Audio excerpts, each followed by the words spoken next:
You know, when you look at a massive skyscraper, like one of those impossibly tall, sleek towers of glass and steel that just dominates a city skyline, your eyes are, well, they're naturally drawn upward. Oh, absolutely. Always Right. upward. You look at the penthouse, the clouds reflecting off the surface. You're looking at the sheer scale of the achievement.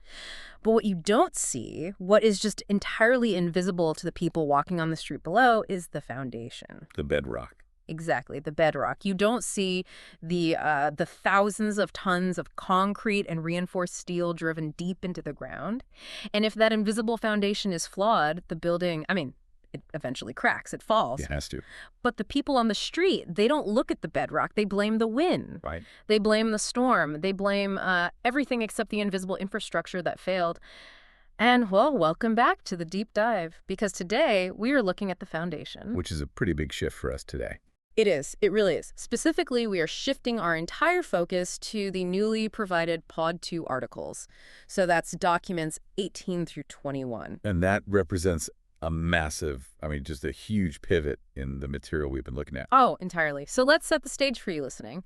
In our previous 3 deep dives, we thoroughly unpacked the first batch of sources, the Pod 1 article. Yeah, the introductory stuff. Yeah, we explored the whole premise of the 30K Club. We looked at the warnings from the mentor about those dark, parasitic, killing orders built entirely on extraction and ruin. The blood pacts, basically. Exactly. And we were introduced to the supposedly clean alternative path of sacred enterprise, which, requires extreme self-accountability. So if the previous sources established the concept of this society, these new Pod 2 documents, they lay out the actual operator's manual. They really do. The psychology, the mechanics, the ultimate decision, it's all in here. The material is no longer just, presenting an ideology.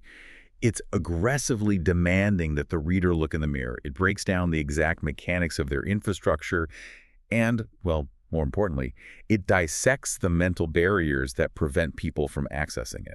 And here's the promise we are making to you today. By the end of this deep dive, every single angle of these specific texts will be covered. We're going to tear it all down. We really are. There will be absolutely nothing standing between a person who feels they need a ritual backing and their ability to fully understand what it means to go check their eligibility. Right. We have to look at the concrete and the steel, and that brings us directly to the mentor's harsh reality check in Article 18, which is titled The Window of Clarity. Such a great title. It is. So the mentor sits down with the young entrepreneur, and his very first instruction is to completely erase the Hollywood fantasies. Notice the linguistic strategy there.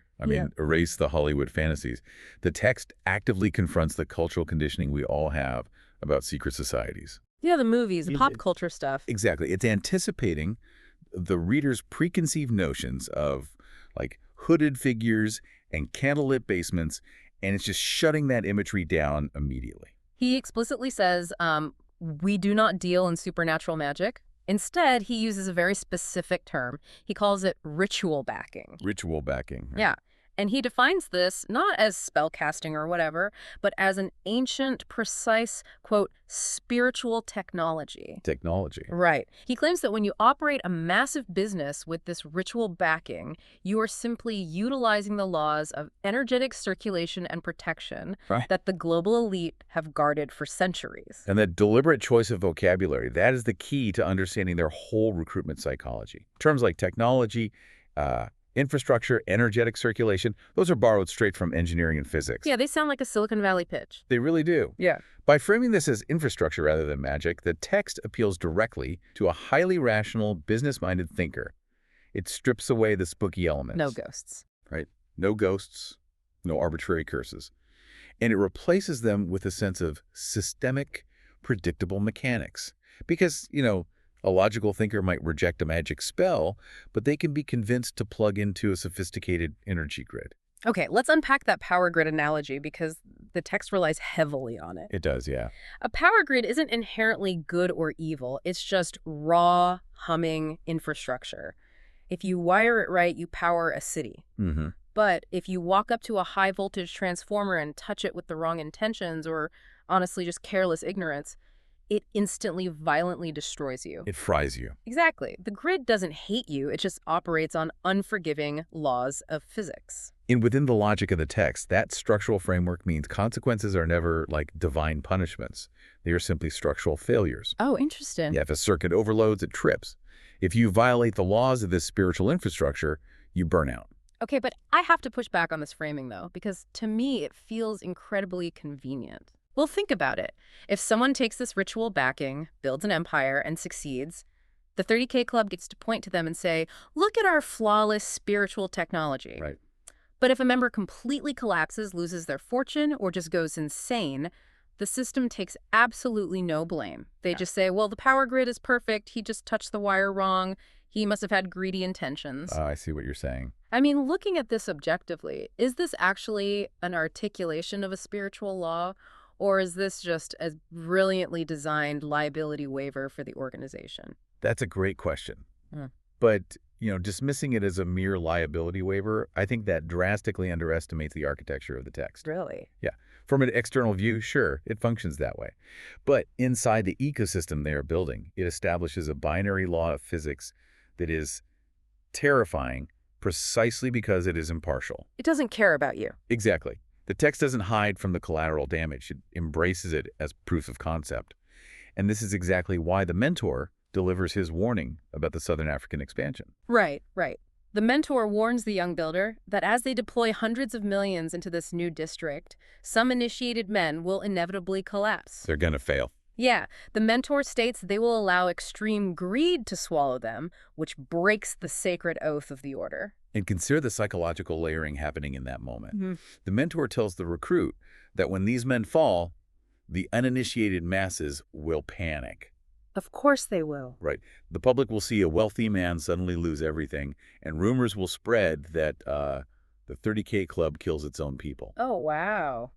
By predicting the negative rumors before they even materialize, the mentor inoculates the recruit against bad public relations. Oh, it's an information quarantine. Exactly. So when the young builder eventually hears those whispers in the streets, instead of feeling fear, he's going to feel a sense of superiority. He'll think, I know the real mechanics behind that man's fall. The masses are just ignorant.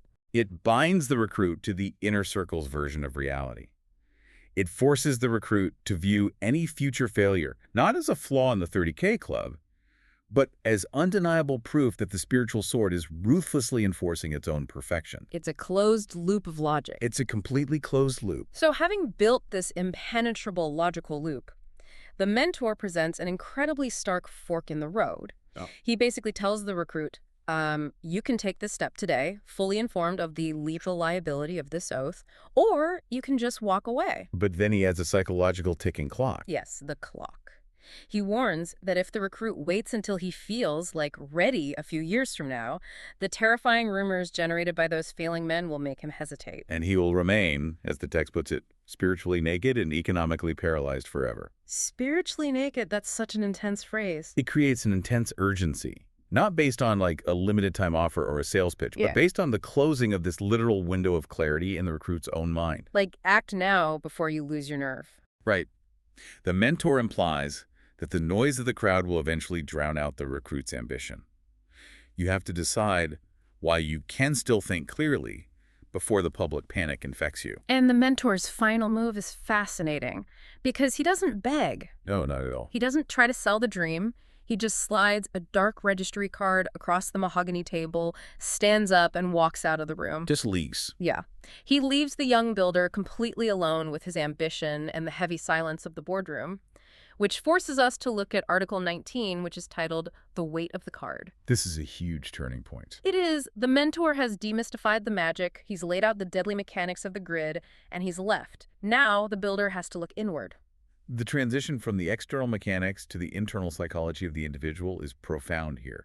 The builder is completely alone. He walks to the window and looks out at the sprawling city below. And the text describes the city as a chaotic grid of millions of isolated, exhausted people fighting a rigged economic war. A rigged economic war. I want to pause on that visual because it's something everyone listening can probably relate to. Yeah. I mean, the endless grind, the commutes, the feeling that no matter how hard you work, unseen market forces or corporate predators can wipe out your progress in an afternoon. It's exhausting just thinking about it. Right. And in that quiet moment, looking down at the street, the builder has a realization. If he walks away from that mahogany table, He isn't just turning down a metaphysical power grid.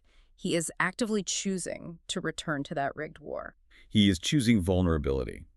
But the text, it digs much deeper into his internal monologue here. It forces him to analyze his own hesitation. Yeah, why is he holding back? Right. He knows the fear of the power grid is real. The terror that if he accepts the millions and becomes greedy, the system will destroy him. But as he stares at the card, he realizes that his true fear isn't of the 30K club at all. And this is where the entire philosophy locks into place. His true fear is the absolute elimination of his excuses. We all naturally look for a scapegoat when things get hard. It is a fundamental human reflex. Your business fails. Well, it was a bad economy. You didn't get the promotion. It's office politics. Exactly. You're struggling to make rent. It's inflation or the government or the neighborhood you grew up in.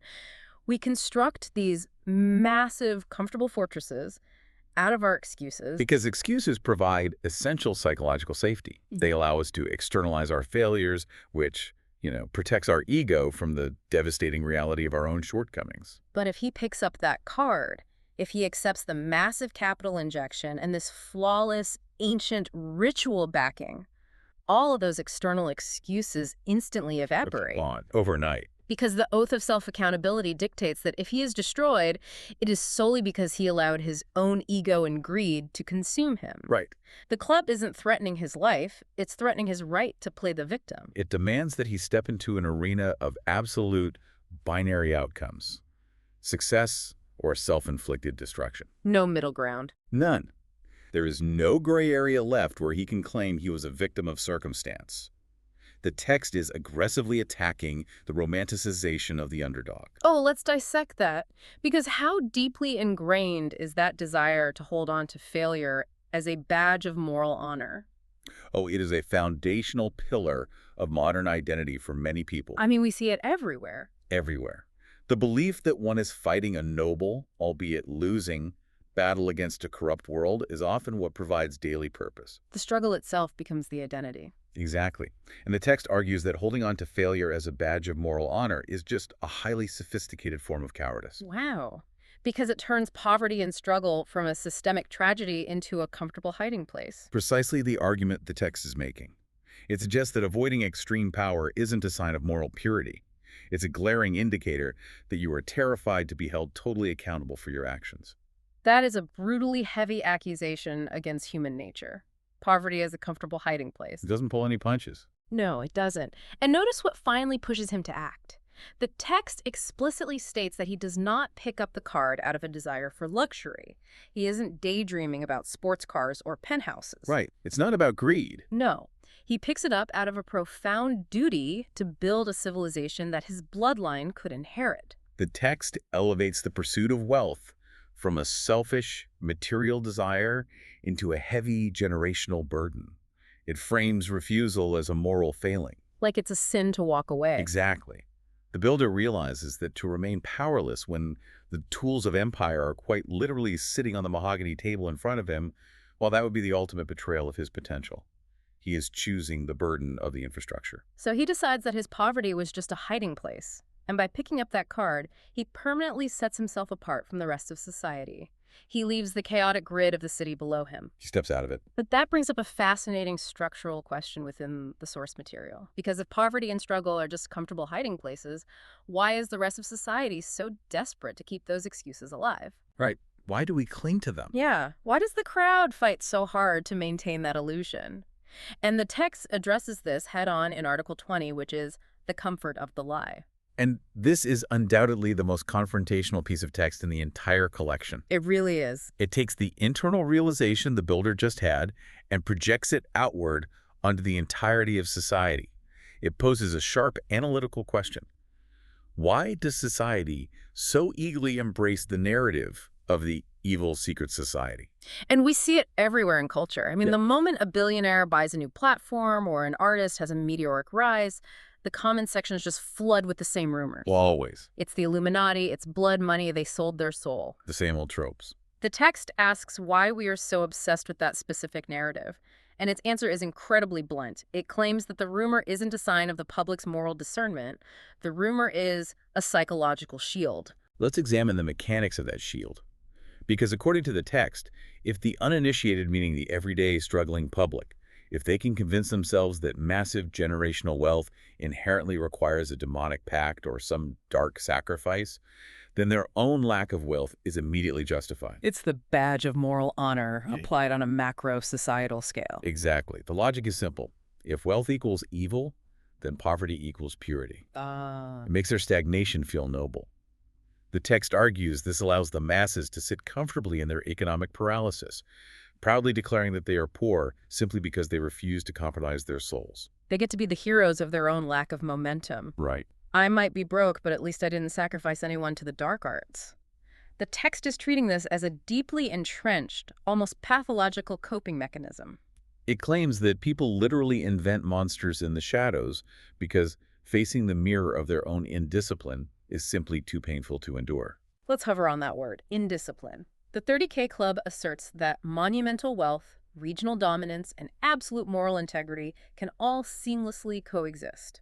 They aren't mutually exclusive. Right. But, and this is a massive but, they require a level of strict discipline and self-accountability that terrifies the average mind. Which perfectly explains how they process the failures of their own members, tying right back to the window of clarity. Oh, yes. When the uninitiated see a corrupt member of the 30K Club fall victim to the spiritual laws he swore to uphold, like when that high-voltage grid fries him, the masses don't see a structural failure. They call it a curse or blood money. Because that's infinitely easier to process. Yes, they call it a curse to avoid facing the reality of what the text calls absolute unforgiving justice. Wow. Think about it. If a man falls because he lacked discipline, that implies that the people observing him are also lacking discipline. The mirror is turned on them. But if he falls because of a spooky curse, the observers are entirely safe. The magic is to blame, not human failing. That is so psychologically dense. And the text then pivots and gives direct tactical instructions to the reader based on this assessment. It says, you must stop taking financial and spiritual advice from people who are comfortable in their own economic stagnation. Cut them off, basically. Yeah. If you want to be an architect of society, you have to stop listening to the whispers of people who have, quote, never built anything. It is a radical call for total intellectual and emotional isolation from the collective mindset. It demands that the reader operate entirely above the noise of the crowd. But I want to play devil's advocate for a moment. Sure, let's hear it. Because someone reading this might look at this philosophy and see something incredibly dangerous. Doesn't this framework encourage absolute elitism? Think about the analogy of a medieval fortress. This text is essentially telling you to get inside the castle of the 30K Club, pull up the drawbridge, look down at the peasants in the mud, and decide every single one of them is just lazy. They are making excuses. They're seeking the comfort of the lie. I see where you're going. It completely dismisses the realities of a flawed system. Systemic inequality, terrible luck, health crises. It reduces all human suffering to a lack of absolute discipline. The text takes a highly absolutist stance, without question. Within the framework of sacred enterprise, commiserating with the struggle of the masses is actually viewed as a systemic vulnerability. Wait, a vulnerability? Yes. The text essentially treats empathy for economic stagnation as an infectious disease. An infectious disease, that is harsh. It is. The logic dictates that if you validate the excuses of the crowd, you inevitably begin to adopt those excuses yourself. You lower your own frequency to match their stagnation. Oh, wow. Now, the text isn't arguing against philanthropy, remember. The stated goal is to build a civilization and become a pillar of your community. But it argues you cannot build that civilization from the mud. It's the airplane oxygen mask theory taken to an almost ruthless extreme. That's a great way to put it. You have to secure your own absolute power and completely tune out the panic of the people suffocating around you, because their panic will drag you down. Only once you are entirely sovereign, safe behind the walls of your infrastructure, can you actually build something that helps them. That is the precise mechanical logic. You cannot save a drowning man if his thrashing is going to pull you under. Which brings us to a critical transition in the text's argument. Because to truly abandon the mindset of the crowd and achieve that sovereignty, you have to kill off the most celebrated archetype in modern business. And that leads us to the final piece of the puzzle we are examining today, Article 21. The death of the hustler. This section is a direct surgical attack on modern entrepreneurial culture. It acts as the final psychological threshold a recruit must cross before approaching the registry. The text states quite plainly that the moment you submit your information, a very specific version of you must die, the hustler. And let's clearly define what they mean by the hustler. Yeah, let's do that, because in our culture, we virtually worship the hustle. Oh, entirely. The grind set. Yes, the grind set, Hmm. the 18-hour workdays, the ruthless competition, the pride in operating on 3 hours of sleep and cold brew coffee. Hustle culture. Right. The idea that if you just outwork and outmaneuver everyone else, you will inevitably win. We make movies about these people. We do, but the text takes that entire cultural phenomenon and entirely inverts it. How so? It states that the hustler archetype cannot survive in the dark room, which, remember, is their terminology for initiation. Why? Because the text radically redefines hustling not as a virtue, but as a trauma response. A trauma response to economic isolation. That phrase is incredible. It hits hard. It really does. Yeah. It describes hustling as the frantic thrashing of a man drowning in a corrupt system, desperately trying to keep his head above water without any systemic support or spiritual anchor. Consider the psychological weight of that redefinition. If you pride yourself on your 18-hour workdays, you view yourself as a warrior conquering your environment. You think you're the hero. Right.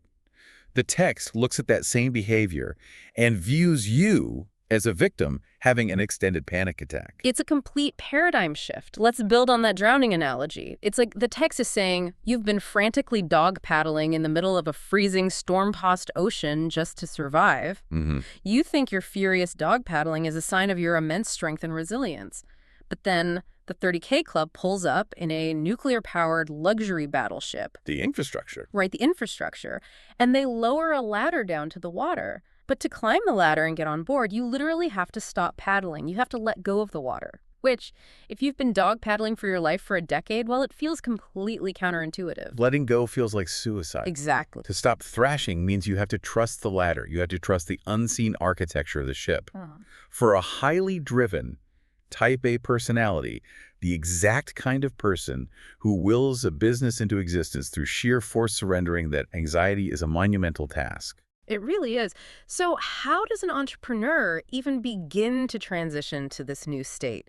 Because the text contrasts the chaotic energy of the hustler with its own ideal vision, the institutional architect. Right. How does an institutional architect actually function in the real world compared to a hustler? Well, let's look at how the text implies this practically plays out. A hustler walks into a high-stakes negotiation, desperate for the deal to close, because their survival depends on it. They need the money now. Exactly. Yeah. They talk too fast. They react to every micro-expression across the table. They concede too much because they need the immediate capital. They're reacting to their environment. Right, they're fighting fires.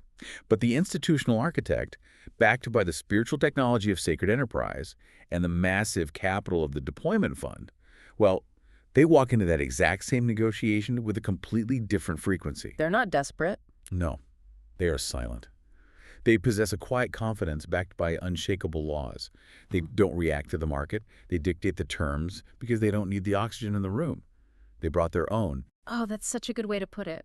We are not inviting you to work harder. We are inviting you to work from a position of supreme spiritual and economic authority. It's an incredibly seductive proposition. It really is. It's offering an upgrade from a frantic survivor to an immovable pillar.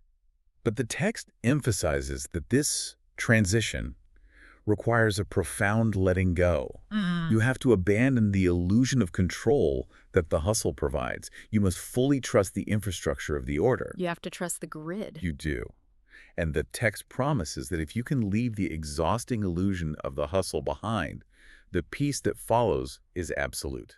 And that absolute peace is the final promise before the ultimate call to action. It's the last psychological barrier. It is. You know, you've demystified the magic and accepted the physics of the grid. You've faced the terror of losing your excuses. You've discarded the comforting lies of the public. And finally, you've killed the anxious hustler inside you. You stop paddling. Exactly.